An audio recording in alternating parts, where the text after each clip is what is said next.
Welcome back to our channel. So today in this video we are going to discuss about how to prepare a professional elevator pitch. So without wasting much of our time, let's get straight into the video. So to prepare a professional elevator pitch, all you gotta do is simply focus on clearly and concisely communicating your purpose, value, and objective within 30 to 60 seconds. So to grab your listener's attention is the key to it and spark further conversation with the audience so that you can have a clear insight and they can have a clear insight about what you are going to speak as well. So, first of all, you need to introduce them. Start with a hi, your name, and a greeting. After this, you can simply define the problem and offer a solution.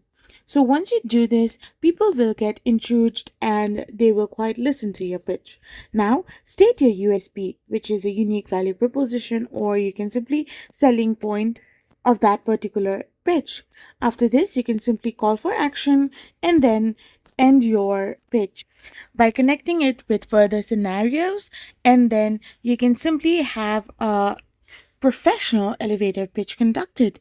I hope you found this video helpful, so don't forget to hit that subscribe button and do give us a thumbs up.